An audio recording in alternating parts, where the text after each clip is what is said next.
kasih Tuhan. Oh, Tuhan kami sangat bersyukur Tuhan. Karena kami menyadari Tuhan bahwa tidak ada kasih yang lebih besar dibanding kasih-Mu Bapa. Dan hari ini Tuhan kami sangat bersyukur Tuhan atas segala kebaikan-Mu, atas segala kemurahan-Mu, kesetiaan-Mu, penyertaan-Mu, perlindungan-Mu, pemeliharaan-Mu, berkat-Mu Tuhan. Yang selalu Kau nyatakan dan kami rasakan hari demi hari. Kami mau menyadari Tuhan bahwa kami ada saat ini, kami bisa berdiri tegak, kami bisa bernafas. Semua itu adalah kesempatan untuk kami memperbaiki hidup kami. Lebih baik lagi, lebih serupa lagi dengan-Mu Bapa. Biarlah Tuhan, hari ini kami sangat bersyukur di mana kami masih diberikan kesempatan untuk kami dapat beribadah kepada-Mu Bapa. Karena kami menyadari bahwa kami membutuhkan Tuhan. Kami mau Tuhan datang ke tempat ini bukan karena keharusan, tapi kami datang ke tempat ini karena kehausan kami akan firman-Mu yang mengubahkan setiap pola pikir dan kehidupan kami. Biarlah Tuhan hari ini Tuhan, biarlah Engkau berikan kami semua yang datang ke tempat ini telinga seorang murid yang mau duduk diam, yang mau diajar ya Bapa. Berikan juga Tuhan hati seperti tanah yang baik Tuhan, agar setiap benih firman Tuhan yang disampaikan pada pagi menjelang siang hari ini tidak menjadi sia-sia, tapi berakar dalam kehidupan kami. Iman kami bertumbuh, hidup kami berbuah. Dan buah kami dapat dinikmati oleh orang lain, terutama Engkau sendiri ya Bapa. Biarlah Tuhan Kau berikan kami roh pengertian. Kami mau tanggalkan dulu segala kekhawatiran kami. Kami mau tanggalkan dulu segala beban kehidupan kami, ketakutan kami, kesibukan kami. Kami hanya mau memandang wajah Tuhan. Biarlah Tuhan Kau urapi hamba-Mu yang tidak ada apa-apanya ini. Dengan hikmat marifat yang daripada Tuhan. Kepintaran berbicara yang daripada Tuhan. Biarlah Tuhan apa yang disampaikan hamba-Mu hari ini, yang keluar dari lidah bibir hamba-Mu pada hari ini, itu adalah isi hati-Mu Tuhan bagi anak-anak-Mu. Biarlah Tuhan apa yang disampaikan hamba-Mu hari ini benar adanya. Dan biarlah segala hormat, pujian, kemuliaan, kebanggaan hanya punya Tuhan semata. Terima kasih Bapak, terima kasih Yesus. Setiap yang siap belajar dan diberkati firman Tuhan, sama-sama kita berkata, amin. Kita berikan tepuk tangan terbaik dulu bagi Tuhan kita, saudara. Kan duduk Bapak Ibu Saudara, teman-teman. Shalom. Waduh, baru 2 orang nih. Gak ada antusiasnya sepertinya saudara. Shalom. Ini ibadah muda atau ibadah glamour ya saudara? Ayo dong. Shalom. Haleluya. Saya sangat bersyukur sekali kepada Tuhan karena saya masih diberikan kesehatan, damai sejahtera, sukacita untuk saya masih bisa menyampaikan firman Tuhan pada pagi menjelang siang hari ini. Yang siap belajar sama-sama katakan yes. Kayaknya baru 2 orang, 3 orang yang siap belajar saudara. Siapa di sini yang butuh firman saudara? Ambilkan tangannya. Yang siap belajar sama-sama katakan yes. Saudara, sebelum saya memulai, gereja ini adalah gereja yang tidak asing bagi saya. Gereja GBI Petamburan bukanlah gereja yang asing bagi saya. Karena waktu saya bayi pun teman-teman, saya disclaimer dulu ya. Saya itu sering keceplosan kata Bapak Ibu Saudara. Teman-teman, saya ini dari saya bayi, saya sudah diserahkan oleh orang tua saya itu di tempat ini. Dan yang mendoakan saya adalah Oma Oli. Ketika saya berumur 12 tahun, saya juga dibaptis di tempat ini. Ketika saya menikah, saya juga diberkati di tempat ini. Bahkan ketika saya sekolah teologi ya, ibadah COF itu pasti di lantai bawah. Jadi gereja ini bukan gereja yang asing bagi saya. Bahkan ketika dulu saya sekolah minggu, saya sempat beberapa kali ikut cerdik.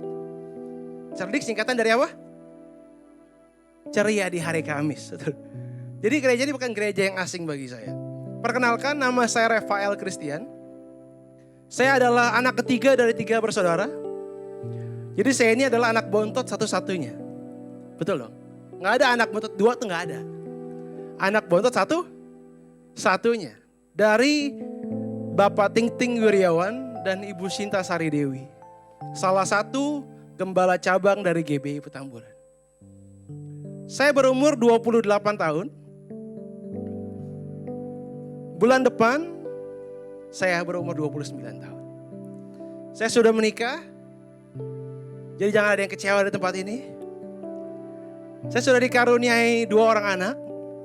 Anak yang pertama Tuhan izinkan tidak lahir dalam kandungan istri saya yang berumur 5,5 bulan. Dan anak yang kedua itu baru berumur 10 bulan, saudara. Masih imut-imutnya sama seperti bapaknya masih imut-imutnya, saudara.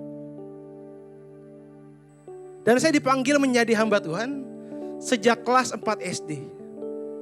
Saya dipanggil bukan dalam kesempurnaan saya, bukan dalam kehebatan saya. Karena apa hebatnya anak kelas 4 SD? Saya dipanggil menjadi hamba Tuhan ketika saya divonis mengidap yang namanya epilepsi. Saudara tahu epilepsi? Kejang-kejang. Dan ketika saya kelas 6 SD, saya divonis oleh dokter, saya tidak bisa lagi melanjutkan studi saya. Dan tidak bisa lagi bawa kendaraan. Tapi saya percaya ketika Tuhan memanggil saya, Tuhan pasti perlengkapi saya. Tuhan pasti mampukan saya. Dan saya berdiri di hadapan Bapak Ibu teman-teman sekalian di tempat ini. Karena kemurahan Tuhan, saya telah menyelesaikan studi S2 teologi saya dalam bidang pastoral. Dan Tuhan telah mempercayakan saya suatu pengembalaan di GBI Permata PGV Cimanggis. Beri kemuliaan bagi Tuhan kita, saudara. Hari ini saya diberikan tema oleh di GBI Petamburan. Dan tadi saya tanya sama Kefas, oh ternyata tema ini sama ya kayak umum. Ternyata enggak. Hanya khusus bulan ini temanya sama. Dan tema yang diberikan kepada saya adalah menjadi garam dan terang. Jadi sebenarnya yang di sini itu tema sebulan ya. Yang diberikan kepada saya adalah menjadi garam dan terang. Mari kita buka Alkitab kita bersama-sama.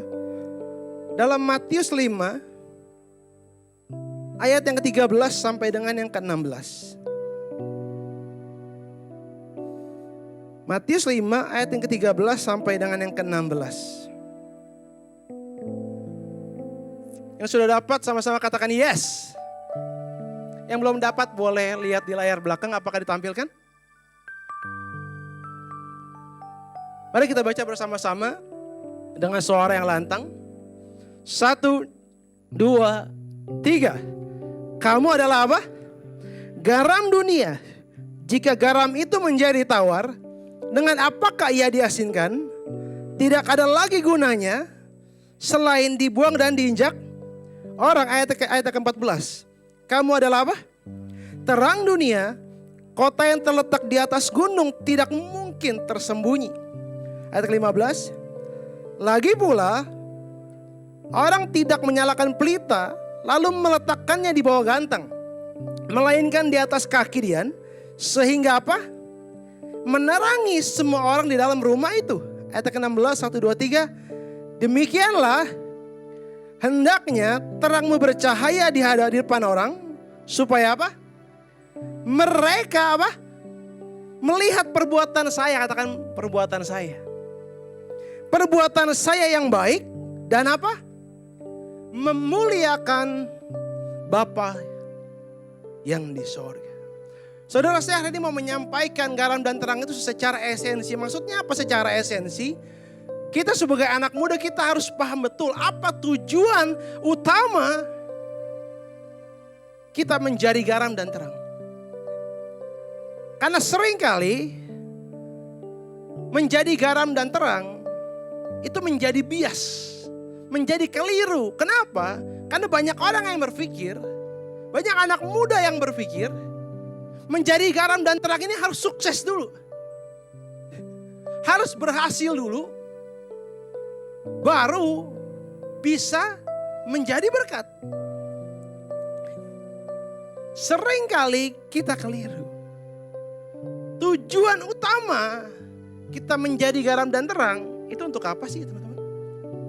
Supaya berdampak. Cuma dampaknya dalam hal apa kan begitu, saudara? Kalau kita memandang harus sukses dulu, berarti kita membuat semua orang fokusnya adalah untuk sukses. Sukses salah nggak? Nggak salah. Cuma ketika saya dan saudara sukses, dampaknya apa buat orang lain? Jangan ketika kita ditanya, bro rahasia sukses apa sih, kan lu udah sukses. Waduh gue kerja keras banget bro. Sampai bergadang-begadang gue kurang tidur. Terus kehidupan doa lu gimana? Ya mau gak mau terbengkalai bro. Pelayanan lu gimana? Terbengkalai bro. Akhirnya apa? Oh berarti cara gue sukses adalah gue kerja lebih keras. Gak apa-apa ibadah gue terganggu, gak apa-apa pelayanan gue terganggu. Yang penting gue sukses. Ketiga, harusnya ketika saudara sukses, ditanya, apa sih rahasia kamu sukses? Banyak saudara, di antara teman-teman saya, itu bertanya, bro apa sih rahasia kok martabak Pecenongan 78, itu usaha keluarga saya saudara, kok bisa berhasil luar biasa? Kok dalam waktu 2 tahun, dari cabang yang terhitung jari, sekarang kok bisa 300 sampai 400 cabang seluruh Indonesia? Banyak yang bertanya kepada keluarga saya seperti itu, termasuk kepada saya. Ada nggak teknik marketing? Ada. Ada nggak bangun super team? Ada. Cuma ini real. Keluarga saya, usaha martabak Pecenongan 78 diberkati Tuhan. Itu ketika di tahun 2019 akhir, saya, papa saya, cici saya, koko saya, kami menabur untuk membangun sebuah gereja di Sabu, NTT. Bukan dalam kelebihan kami, bukan dalam kehebatan kami, tapi dalam keterbatasan kami. Karena saat itu martabak Pecenongan 78 masih terhitung jari. Kami menabur karena apa? Itulah firman Tuhan. Mazmur pasal yang ke-126. Saudara pasti pernah dengar ayat ini. Kalau kita menabur dan mencucurkan air mata, kita pasti akan pulang dengan sorak-sorai. Saudara tahu ayat itu? Perikopnya apa?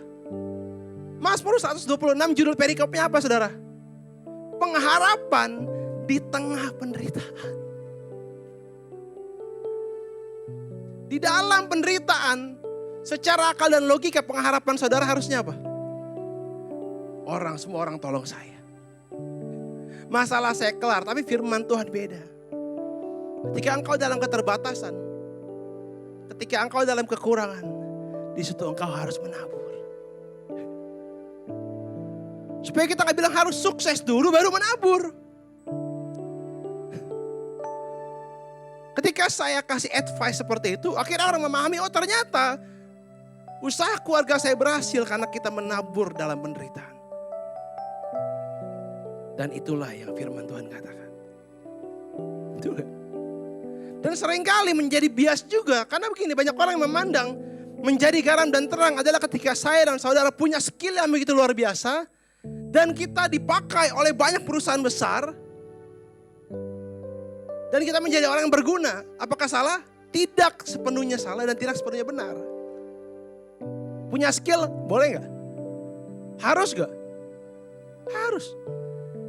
Tetapi ketika saudara punya skill, engkau harus berdampak. Dampaknya apa? Ketika teman-teman kerjamu bertanya, oh kenapa sih kok lu kerjanya kayak maksimal banget? Kok lu kayaknya gak pernah telat sih ke kantor? Kita bisa bilang, oh Alkitab saya mengajarkan supaya saya melakukan semua yang terbaik seperti untuk Tuhan. Kenapa sih bro, kok semuanya ngomongin bos, kok lu enggak?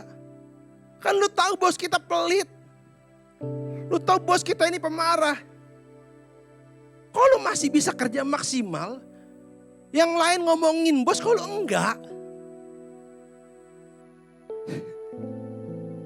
Kita bisa berkata, Alkitab mengajarkan untuk saya menghormati pemimpin. Jadi saya tidak salahkan kayanya, saya tidak salahkan suksesnya, saya tidak salahkan Anda punya skill. Tapi apapun keadaanmu, engkau harus berdampak. Dan dampaknya itu adalah supaya setiap kita, setiap orang itu punya nilai-nilai firman Tuhan. Amin. Apa sih tujuan utama saudara menjadi garam dan terang. Kenapa saya bilang terkadang bias? Karena jelas 1 Timotius 4 ayat ke-12, saudara baca, ini ayat favorit anak muda. 1 Timotius 4 ayat yang ke-12.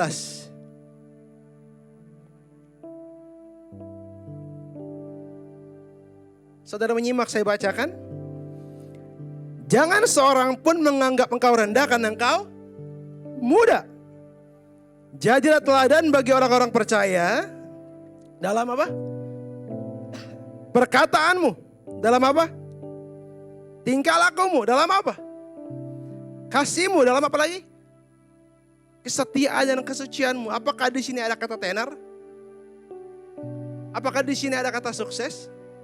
Gak ada. Tujuan utama saudara menjadi garam dan terang ketika saudara mengerti apa sih arti garam dan terang yang Alkitab maksudkan. Kata garam dalam bahasa Yunani itu memakai kata halas. Saudara katakan bersama dengan saya halas. Halas ini memiliki arti begini, saudara. Ternyata garam itu melambangkan yang namanya kerukunan. Melambangkan yang namanya kebijaksanaan. Orang yang bijaksana adalah orang yang tahu apapun yang mereka perbuat punya konsekuensi. Artinya mereka berpikir dulu baru bertindak. Dan garam ternyata juga memiliki sifat yang namanya menghambat yang namanya pembusukan dari makanan. Dan terang dalam bahasa Yunani memakai kata yaitu voce. Walaupun tulisannya PHOS, tapi bacanya adalah voce. Artinya apa sih? Ternyata terang ini melambangkan yang namanya kemurnian. Katakan bersama dengan saya kemurnian. Apa sih arti dari murni, saudara? Murni ini memiliki arti begini. Tidak tercampur oleh apapun. Itu namanya murni. Jadi maksudnya apa sih? Dari etimologi, dari pemahaman garam dan terang ini, kita bisa mengambil kesimpulan bahwa tujuan saudara dan saya menjadi garam dan terang adalah apa? Supaya kehadiran kita dimanapun kita berada, di dalam keluarga, di dalam pelayanan, di dalam usaha, dimanapun saudara bergaul, di situ ada kerukunan dan kedamaian. Di situ ada yang namanya kebijaksanaan.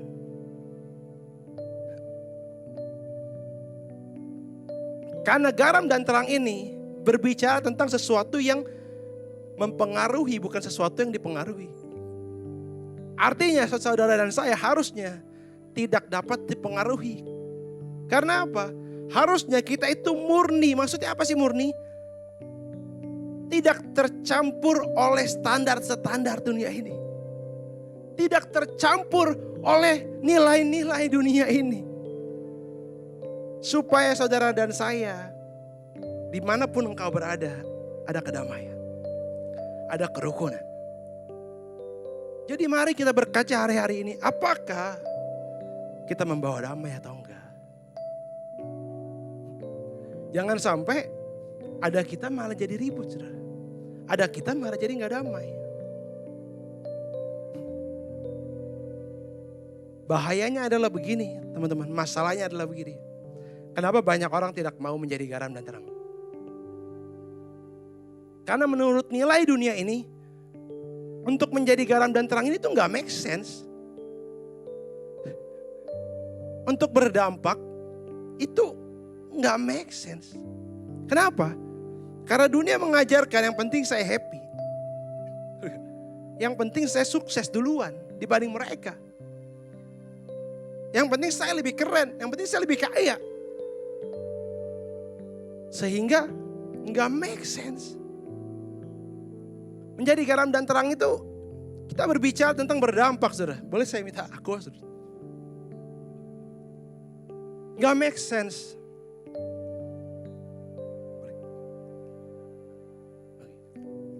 Soalnya teman-teman suara saya kira mau habis. Sorry karena terlalu bersemangat.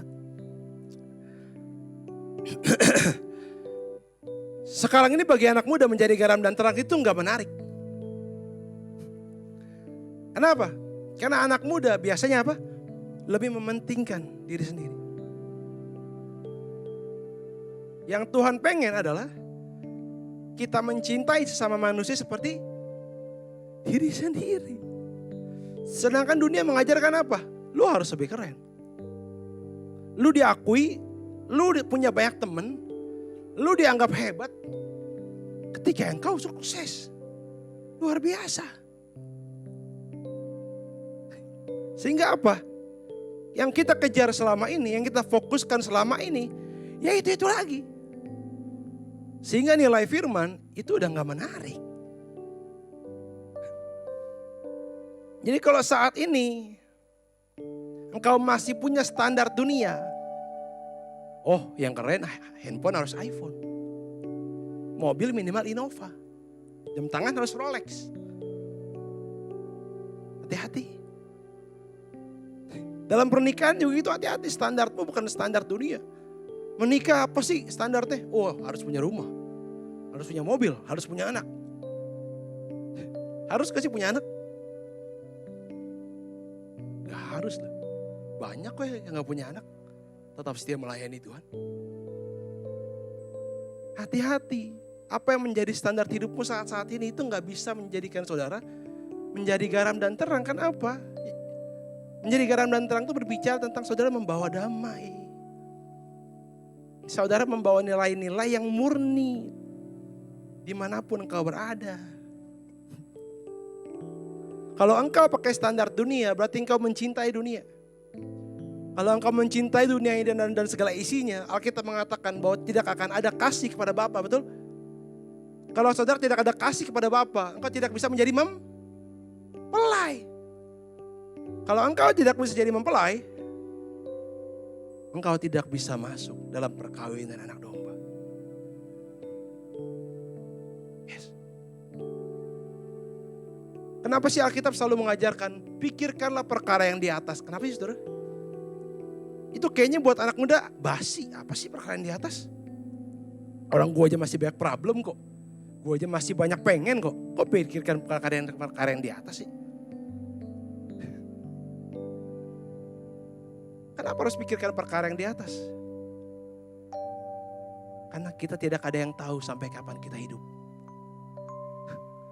Ada yang bisa menentukan hari esok? Teman-teman, ada yang bisa menentukan hari esok? Jangankan hari esok. 3 jam ke depannya kita gak tahu apa yang terjadi. Jangan kita merasa kita masih muda, gue masih sehat, gue jaga makan. Gue naik mobil jago, gue naik motor jago, gue aman pulang. Tidak ada yang bisa menentukan hari esok. Maka dari itu pikirkanlah perkara yang di atas. Pikirkan bagaimana kita bisa hidup bersama-sama dengan Tuhan di sorga. Karena yang Tuhan pengen bukan kita sama-sama di sini. Yang Tuhan pengen kita sama-sama di sorga. Jadi untuk menjadi terang ini masalahnya. Banyak anak muda orang percaya yang udah gak peduli lagi jadi garam dan terang. Udah gak peduli. Yang penting saya happy, yang penting saya dibanggakan sih, dipuji-puji orang. Sehingga menjadi garam dan terang itu menjadi hal yang tidak menarik. Padahal menjadi garam dan terang adalah salah satu kewajiban kita sebagai anak Tuhan. Saya mau tanya kepada Bapak Ibu Saudara, teman-teman di sini. Apa sih fungsinya kita menginjil?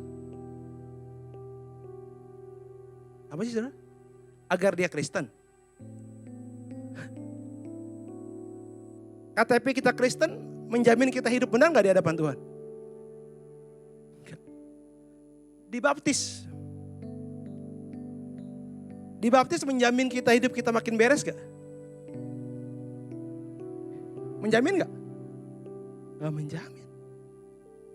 Banyak yang dibaptis hidupnya makin berantakan kok. Apa tujuan engkau menginjil? Supaya engkau memuridkan.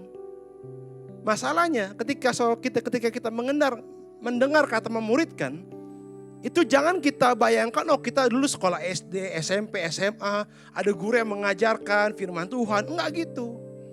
Tapi kata memuridkan di sini adalah seperti yang Yesus lakukan. Yang Yesus lakukan adalah apa? Dia memberikan teladan. Dia memberikan teladan mengasihi orang-orang Samaria.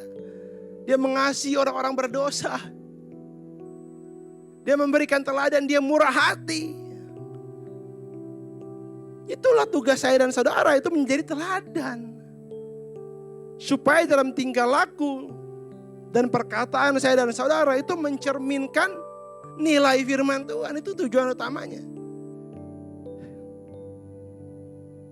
Saya mau bilang hati-hati teman-teman. Hati-hati. Alkitab sudah mengatakan bahwa hari-hari akhir ada beberapa kriteria-kriteria yang akan terjadi. Kita buka sama-sama dalam 2 Timotius 3 ayat 1 sampai yang kelima. 2 Timotius 3 ayat 1 sampai dan yang kelima.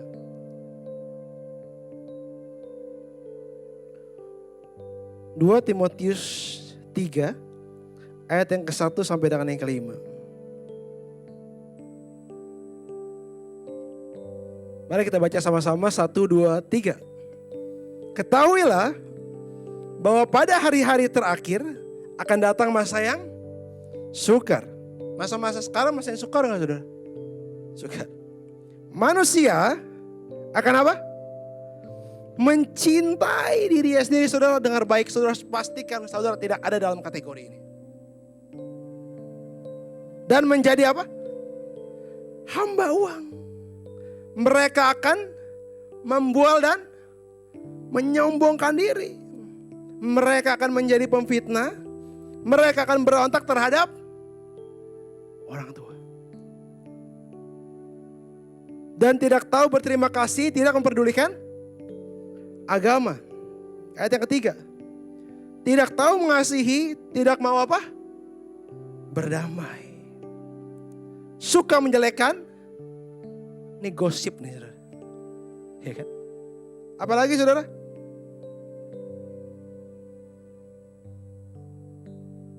Tidak dapat mengekang diri, garang, tidak suka yang baik, suka mengkhianat, tidak berpikir panjang, berlagak tahu, lebih menuruti hawa nafsu daripada menuruti apa? Allah. Secara lahiriah ini yang bahaya saudara. Mereka menjalankan ibadah mereka. Tetapi pada hakikatnya mereka memungkiri kekuatannya. Jauhilah mereka. Itu nih hati-hati saudara. Dibilang apa? Mereka tetap menjalankan ibadah. Saya lihat Bapak Ibu Saudara, banyak sekali orang-orang Kristen saat ini udah undur.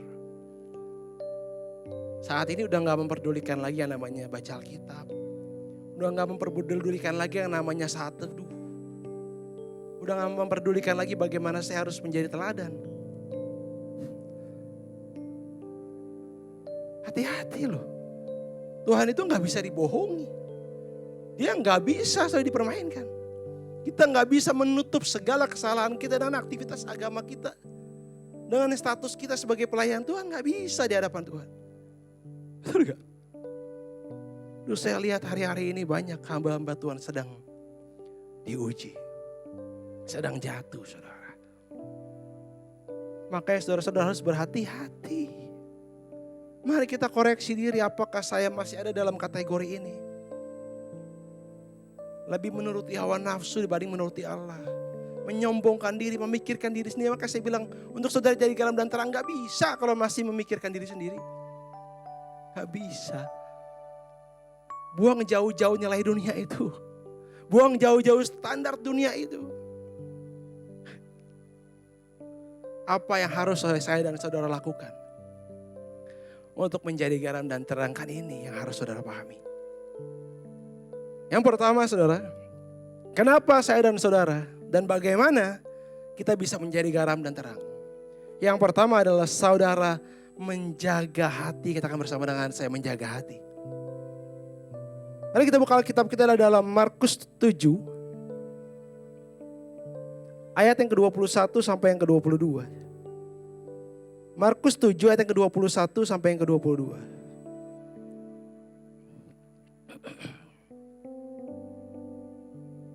Yang sudah dapat sama-sama katakan yes. Markus 7 ayat yang ke-21 sampai yang ke-22. Kenapa kita harus menjaga hati? Karena sebab dari dalam apa? Hati orang timbul segala pikiran jahat, percabulan, pencurian, pembunuhan, perzinahan, keserakahan, kejahatan, kelicikan, hawa nafsu. Ini yang sering terjadi. Iri hati, hujat, kesombongan, dan kebebalan. Saudara harus jaga hati saudara. Kenapa? Karena dari dalam hati kita, Alkitab telah bilang ini, ada potensi untuk ini semua ada dalam pikiran dan hati kita. Karena dari dalam hati, itulah yang akan terpancar dari perbuatan kita. Betul gak? Maka ini harus saudara jaga. Jaga hatimu supaya yang ada di dalam Markus 7 ayat yang ke-21 dan ke-22 ini gak ada dalam hidupmu. Kenapa saya dan saudara harus jaga hati? Karena kita gak bisa suruh orang jaga hati kita, gak bisa. Kita gak bisa, lu jangan sombong-sombong dong, ntar gue iri. Gak bisa. Lu jangan menyakiti gue, lu jangan ngomongin gue dong, gak bisa. Yang harusnya kita jaga apa? Hati kita sendiri loh.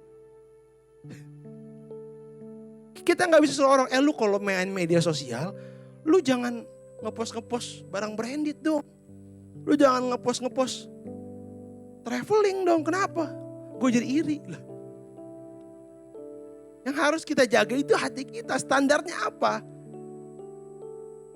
Jangan sampai kita memandang, Kristen sejati adalah orang yang diberkati Tuhan secara luar biasa. Belum tentu. Semua dilihat dari buahnya.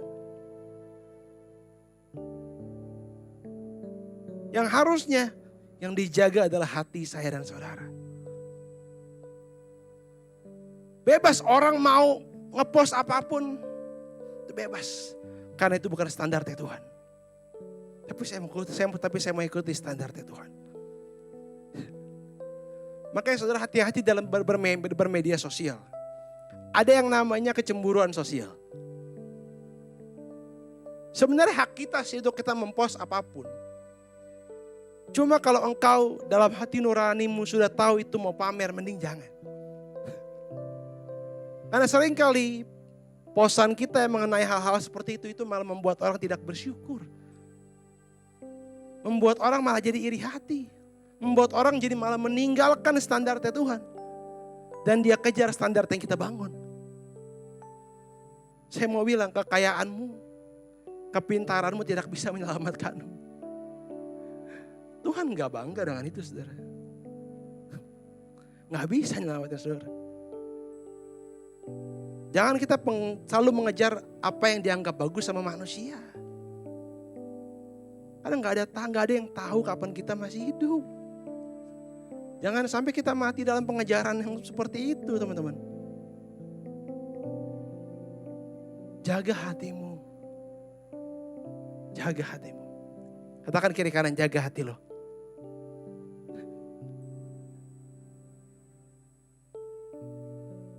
Katakan untuk diri sendiri, aku mau jaga hati saya. Bukan suruh orang jaga hati kita. Betul gak sih? Mari jaga hatimu agar engkau tidak sombong. Karena Tuhan sangat tidak suka orang sombong. Betul gak sih? Yang kedua, jaga hatimu supaya engkau tidak iri hati. Maka saya mau bilang, kita gak bisa nyuruh orang untuk gak sombong supaya kita gak iri, gak bisa. Jaga hatimu supaya engkau gak iri. Kenapa orang masih iri saudara? Kenapa? Karena dia masih suka dengan nilai-nilai dunia ini, betul gak? Karena dia masih menetapkan standar. Dunia dalam hidupnya akhirnya dia iri. Kok gue gak bisa punya mobil kayak dia? Kok gue gak bisa ya di umur 30 udah sukses? Kok gue gak bisa ya punya anak? Itu bukan standarnya Tuhan, saudara. Orang yang iri adalah orang yang masih menetapkan standar dunia dalam hidupnya. Padahal saudara, kita tidak ada yang tahu sampai kapan kita hidup. Yang harus saudara pastikan, ketika Tuhan datang ke dunia ini, di awan-awan permai, bahkan kita yang tidak tahu sampai kapan kita hidup, pastikan dari hari ini. Karena kita tidak tahu hari esok. Buang nilai dunia ini. Buang standar dunia ini. Supaya engkau gak iri hati lagi. Boleh gak sih saudara sukses? Boleh gak sih punya barang branded? Tapi kalau engkau jadi sombong atau engkau menganggap dirimu lebih keren, lebih berharga, hati-hati, hatimu sedang bengkok di hadapan Tuhan. Untuk menjadi garam dan terang dunia, membawa kedamaian, engkau harus jaga hatimu.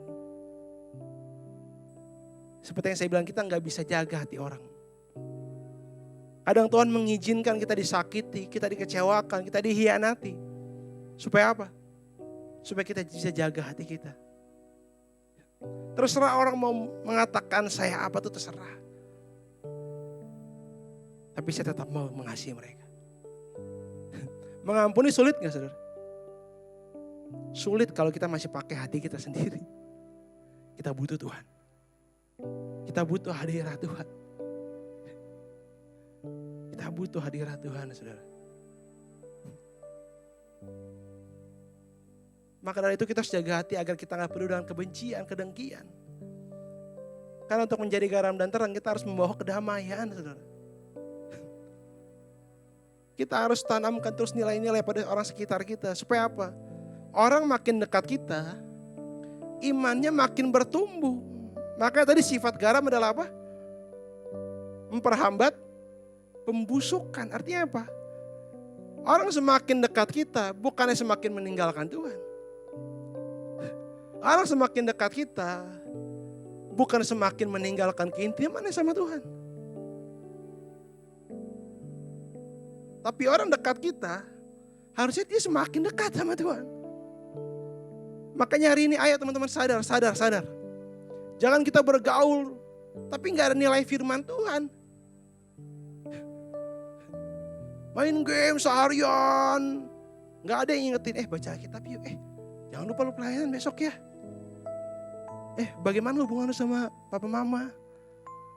Sadar, ayo dong di dalam pergaulan ini jangan kita tuh ikut arus, jangan. Ingat kita tuh harus murni loh. Maka Tuhan bilang apa? Janganlah engkau serupa dengan dunia ini. Hendaklah engkau bisa membedakan mana kehendak malah, mana kehendak yang salah. Mana yang sempurna kau harus tahu. Kata serupa di sini itu berbicara tentang jangan menyesuaikan diri. Come on. Jangan kita terjebak dalam pergaulan yang gak ada nilai firman Tuhan. Tadi saudara, saya baru turun dari parkiran. Saya ketemu satu orang. Satu yang saya kenal udah lama, saya gak perlu menyebutkan namanya. Tiba-tiba dia bilang begini, lu ngapain masih pelayanan? Kan udah diberkati Tuhan. Ini saya kaget. Apa hubungannya diberkati Tuhan sama pelayanan? Maksudnya kalau udah sukses gak usah pelayanan?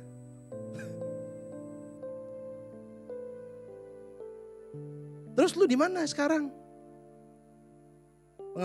Pelayanannya di Cimanggis. Gila jauh banget bro. Saya bilang gak ada yang jauh bagi Tuhan. Saudara tahu dia bilang apa? Gue udah lama gak ke gereja nih bro. Saya tahu dia ini mamanya pelayanan udah GBI Petamburan. Saya tidak menyebut nama ya saudara. Saya begitu heran luar biasa. Padahal dia sudah diberkati Tuhan. Harusnya kita diberkati Tuhan semakin jadi berkat, betul gak sih? Semakin tahu diri. Hati-hati. Kalau saat ini engkau tidak punya keintiman lagi sama Tuhan, kau harus hati-hati. Kau harus hati-hati, jaga hatimu. Jangan sampai Engkau tidak jadi teladan dalam kesucianmu, dalam kasihmu, dalam kemurnianmu. Hati-hati saya mau bilang. Jangan kita berpikir dan jangan kita bilang, udahlah saya orang emang begini kok. Saya orangnya emang keras kok. Saya emang orangnya dari lahir udah begini kok. Gak bisa saudara. Ketika engkau sudah menerima Roh Kudus, hidupmu harus diubahkan. Ibu harus dipulihkan. Betul gak? Makanya saudara saya mau bilang, setan tuh gak takut kita ibadah. Iblis tuh gak takut kita ibadah.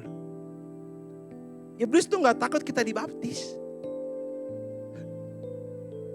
Iblis itu takut ketika saya dan saudara lahir baru. Dia takut luar biasa. Kenapa? Apa? Hidupmu berubah. Standarmu berubah. Yang tadinya saya tidak bisa mengampuni, saya bisa mengampuni karena apa? Konsep dari pengampunan adalah begini. Bukan supaya orang yang salah kepada kita, dia lega. Bukan gitu. Enak banget lu gua ampuni. Lega dong lu.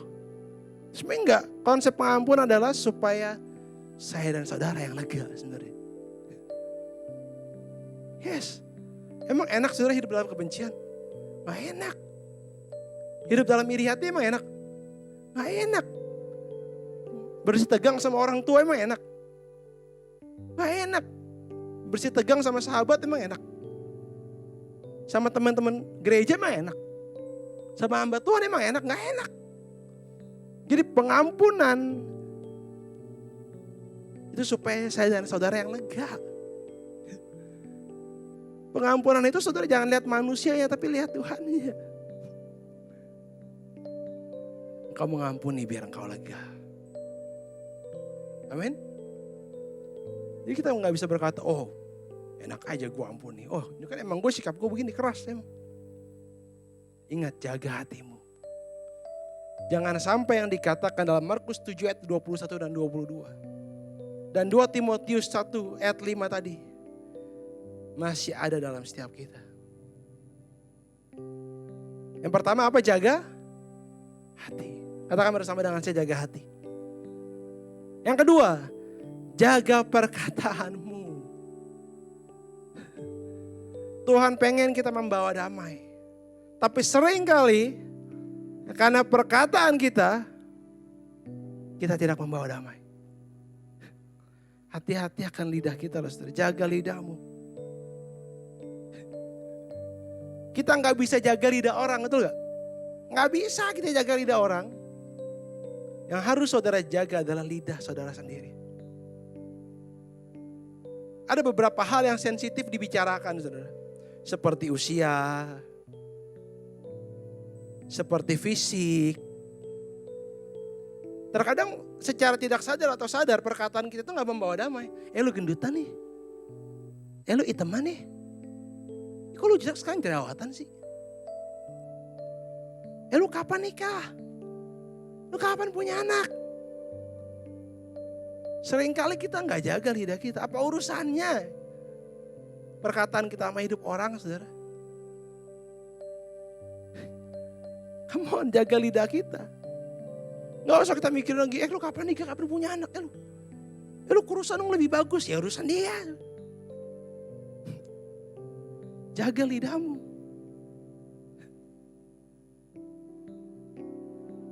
Kalau orang yang lain ngomongin orang, kita jangan ikut-ikutan. Betul gak? Teman sepelayanan jatuh dalam dosa, kita omongin satu gereja. Ya gila ya dia udah pelayanan, gila banget ya. Iya tuh pasti hidupnya gak bener tuh. Hubungannya gak bener tuh sama Tuhan tuh. Gak gitu.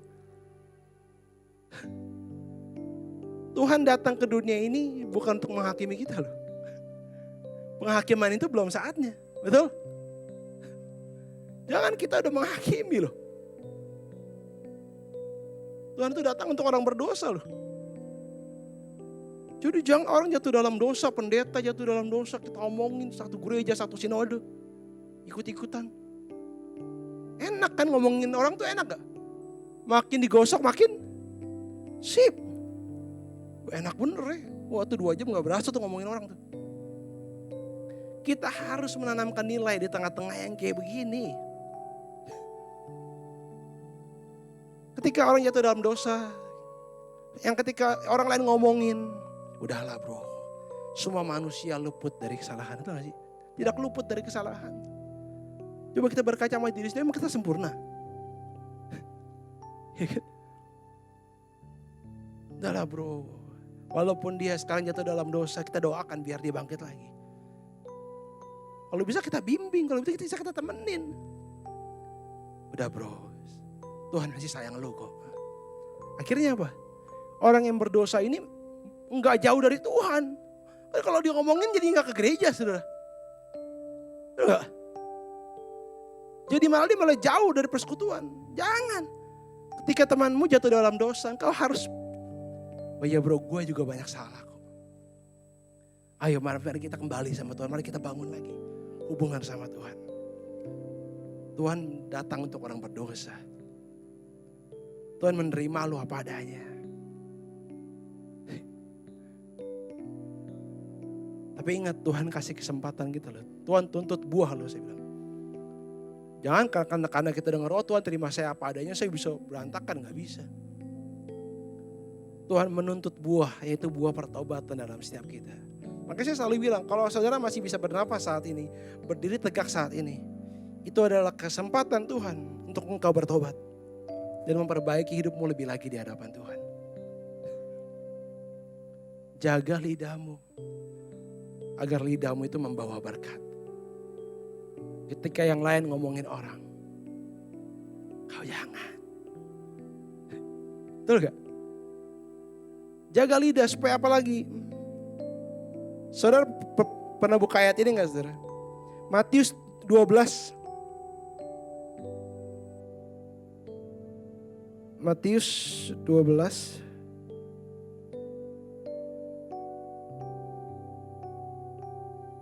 Amsal 12 ayat 18 saudara, maaf.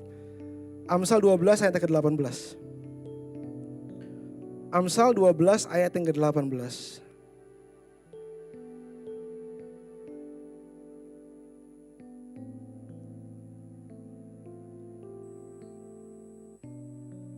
Ada orang yang lancang mulutnya seperti tikaman pedang, tetapi lidah orang bijak mendatangkan kesembuhan. Saudara pernah dengar ayat ini gak? Bersukacitalah dengan orang yang bersuka, menangislah dengan orang yang berduka. Artinya apa sih saudara? Jangan kalau teman lagi susah, kita ngomongin, gila bro, untung gue gak kayak lu ya. Untung gue diberkati Tuhan loh. Gue baru dapat bonus dari kerjaan gue. Jangan kita punya teman masih belum menikah bro. Gila bro, pernikahan gue bahagia banget. Lu kapan menikah bro? Jangan kita punya teman yatim piatu, tapi kita omongin ini orang tua gue baik banget loh sama gue. Kalau emang kenyataan emang baik ya udah. Kita harus menjaga lidah kita supaya orang ini lagi sedih. Jangan kita ngomongin yang membuat kita bahagia. Maksud ayat ini tuh begitu saudara. Supaya setiap perkataan kita itu gak melukai hati dia. Bro, anak gue lucu banget lu bro. Padahal teman-temannya udah menantikan anak belasan tahun. Seringkali secara sadar dan tidak sadar, perkataan kita menyakitkan orang tersebut. Maka saya bilang jaga lidahmu. Jangan dalam pergaulan, satu pergaulan ngomongnya kotor terus. Terus kita ikut-ikutan ngomong kotor. Saya pernah loh saudara, saya lagi jalan di SMS karena rumah saya dekat SMS Serpong. Rumah saya di Garing Serpong. Saya lagi jalan sama istri saya. Karena itu tuh weekend rame saudara. Rame. Terus ada orang ketemuan saudara. Enggak sengaja ketemu teman sama teman. Saudara tahu dia bilang apa? Weh Nyet, lu apa kabar Nyet? Iya Jing, kabar gue baik Jing. Saya bilang ini manusia atau hewan ini ya?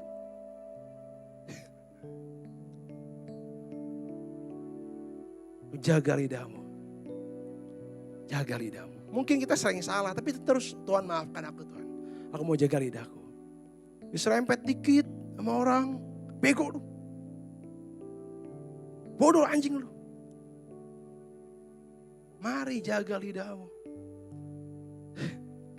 Karena menurut lidahmu engkau akan dihukum, menurut perkataanmu juga engkau akan dibenarkan di hadapan Tuhan. Jaga lidahmu, saudara. Yang terakhir, yang pertama apa? Jaga hati. Yang kedua jaga.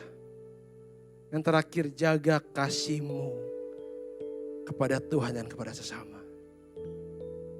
Saya akan tutup dengan satu kesaksian, teman-teman.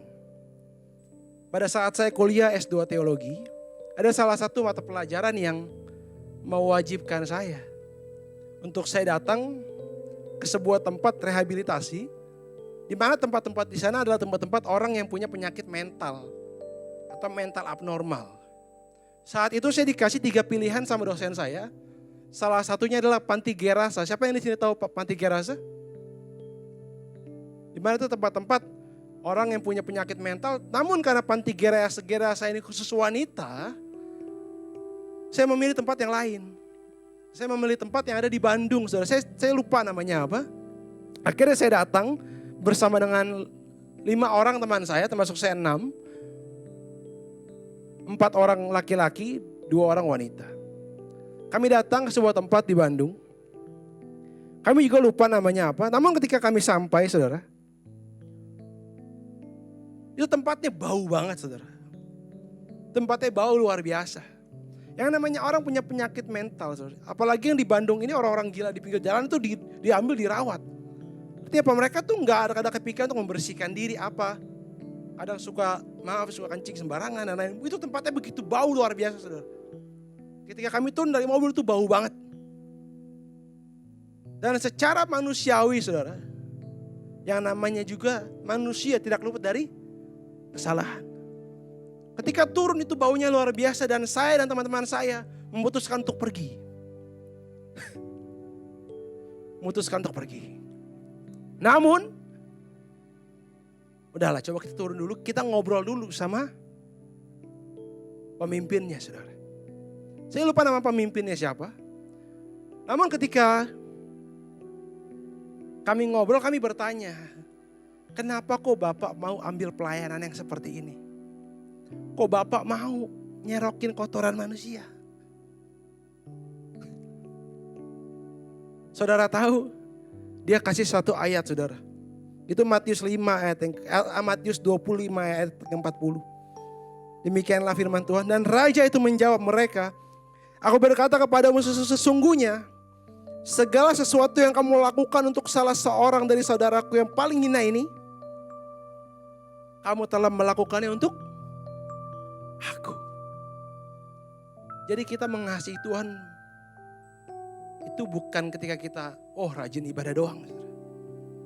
Tetapi apapun yang kita lakukan untuk saudara kita yang paling hina ini, kita melakukannya untuk Tuhan. Di situ kami semua malu, saudara. Di situ kami semua merasa bersalah. Kenapa? Banyak orang yang mikir, wah kita sekolah teologi biar kita khotbahnya bagus, di hadapan mimbar, dipakai di mana-mana. Ternyata yang Tuhan mau adalah bukan kita terus di mimbar, tapi kita juga terus turun mengasihi orang-orang. Kami malu, saudara. Akhirnya kami memutuskan untuk kami menginap sehari, saudara, di sana. Namun saudara, tidak sampai di situ. Ternyata kami disuruh mandiin semua yang ada di sana, saudara. Yang wanita memandikan yang wanita, yang laki-laki memandikan yang laki-laki. Dari 6 orang ini, saudara, awalnya hanya 3 orang yang mau. 2 wanita karena emang dia terbiasa ke panti gerasa. Dan yang satu teman saya emang juga sudah pernah memandikan orang. Saya awalnya gak mau, saudara. Secara kemanusiaan saya gak mau. Secara spontan saya bilang, aduh enggak deh. Akhirnya saudara, dari 3 orang ini, dari 6 orang ini hanya 3 orang yang mau. Namun saya naik, saudara, wah pikiran saya bergejolak, saudara. Roh saya bergejolak, saudara. Saya tahu itu salah, betul gak sih, saudara? Itu pelayanan, saya tahu itu salah. Akhirnya saudara, saya berkaca, saudara. Apa yang saya punya saat ini semua dari Tuhan.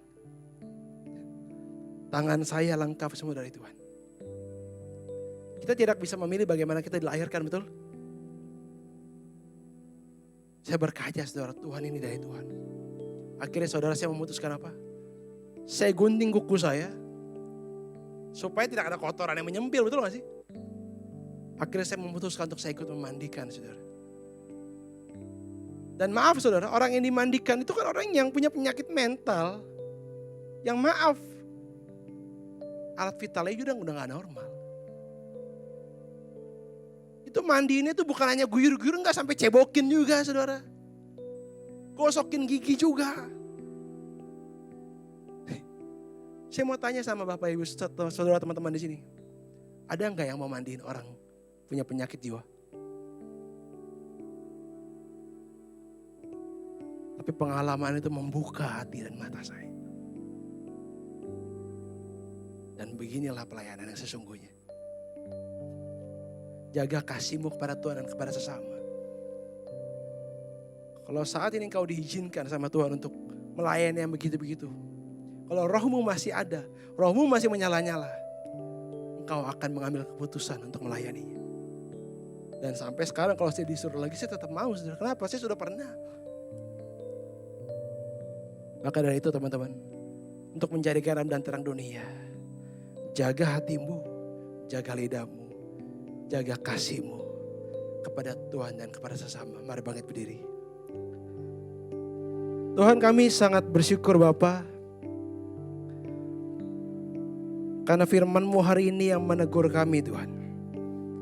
Bagaimana untuk menjadi garam dan terang dunia, kami tidak bisa memakai standar hidup kami lagi Tuhan. Standar dunia ini lagi Tuhan. Karena kami menyadari Tuhan, ketika kami mencintai dunia ini dan segala isinya, kami tidak bisa mencintai Engkau Bapa.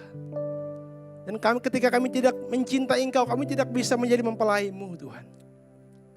Dan ketika kami tidak bisa menjadi mempelai-Mu, bagaimana kami dapat masuk dalam perkawinan anak domba. Tapi hari ini Tuhan, kami mau menyadari bahwa menjadi garam dan terang adalah kewajiban kami. Kami mau Tuhan meninggalkan segala standar dunia ini. Kami mau pakai standar firman dalam hidup kami. Kami mau Tuhan menjaga hati kami. Karena kami tahu Tuhan, kami tidak bisa menyuruh orang menjaga hati kami. Kami mau Tuhan menjaga hati kami agar kami gak iri hati. Kami mau menjaga hati kami Tuhan agar kami gak sombong. Kami mau jaga hati kami Tuhan agar kami gak punya kebencian sama orang lain. Kami juga mau Tuhan menjaga perkataan kami. Kami mau Tuhan menjadi berkat dalam perkataan kami. Kami mau berbeda dari orang lain yang suka ngomongin orang. Kami gak mau Tuhan, kami gak mau menghakimi orang.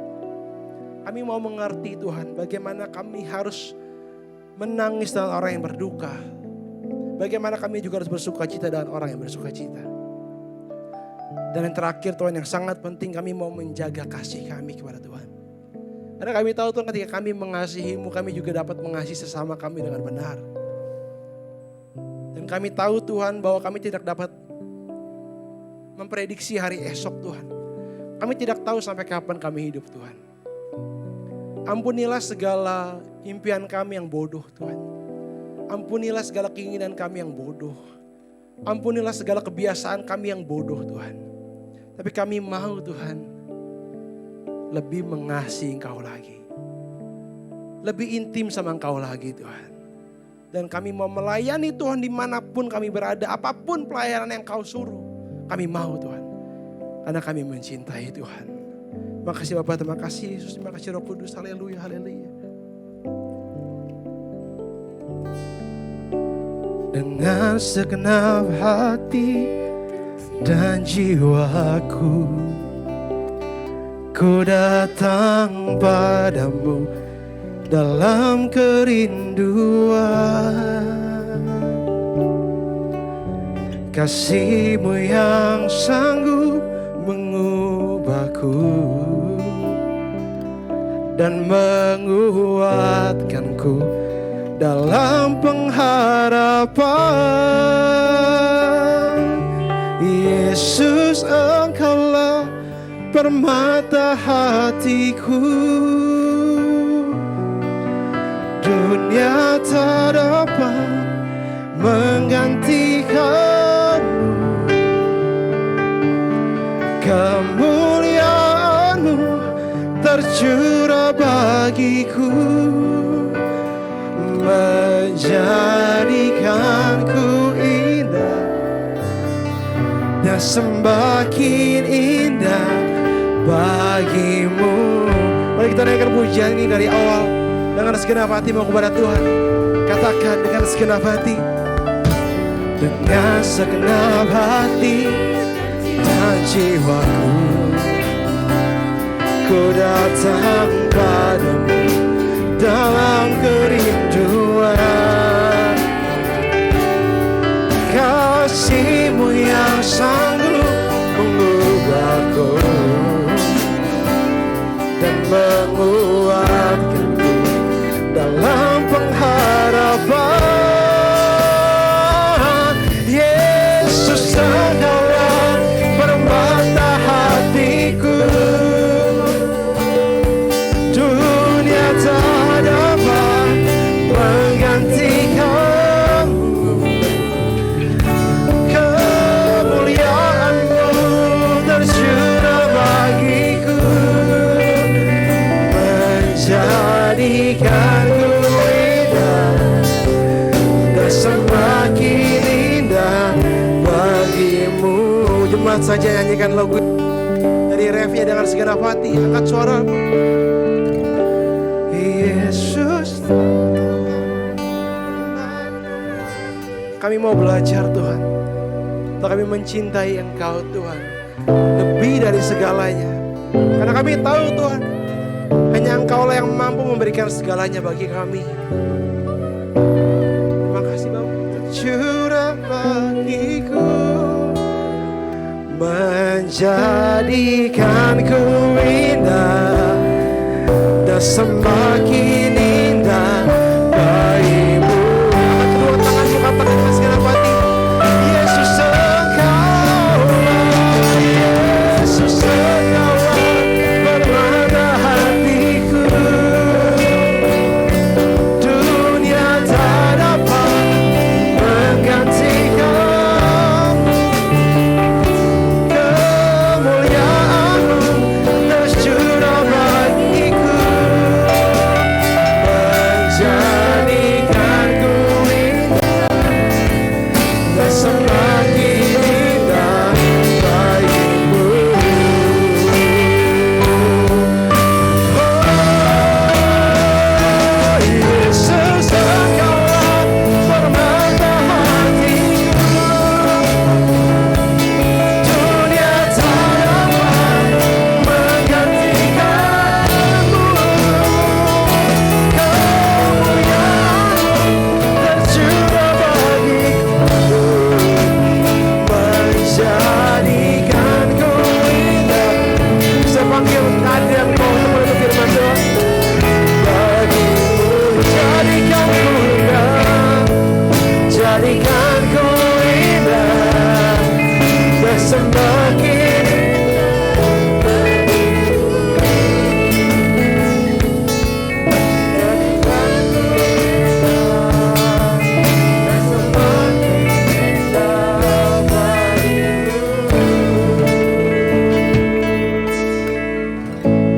Terima kasih ya Allah, kami begitu menikmati setiap teguran-Mu, sapaan-Mu pada pagi menjelang siang hari ini.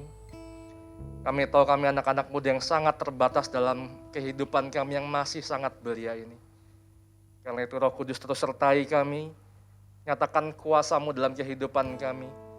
Supaya kami boleh sungguh-sungguh menjadi saksi bagi-Mu ya Allah, di tengah-tengah kehidupan kami, di sekolah kami, di tempat kerja kami, di tengah-tengah keluarga kami. Kami boleh sungguh-sungguh menjaga hati kami, menjaga perkataan kami. Kami boleh menjaga kasih kami kepadamu dengan menjaga kasih kami kepada sesama kami. Kami tahu kami sangat membutuhkan pertolongan-Mu Roh Kudus, karena kami tidak mampu melakukannya tanpa pertolongan-Mu. Karena itu, biarlah kami boleh dikuatkan siang hari ini, bahwa kami dipanggil bukan hanya untuk berbakti di tempat ini, tapi juga keluar sana untuk bersaksi, membawa jiwa-jiwa sebanyak mungkin bagi kemuliaan nama-Mu ya Allah. Berkati Kak Reval yang telah menyampaikan isi hatimu ya Tuhan dalam keluarganya, dalam pekerjaan penggembalaannya. Kemanapun ia melangkah, tanda-tanda ajaib boleh menyertai kehidupan Kak Reval. Terima kasih ya Allah, kami sambut setiap apa yang telah Engkau berikan kepada kami siang hari dengan penuh ucapan syukur hanya di dalam nama Yesus Kristus Tuhan dan pengantara kami. Mari bersama-sama katakan, amin.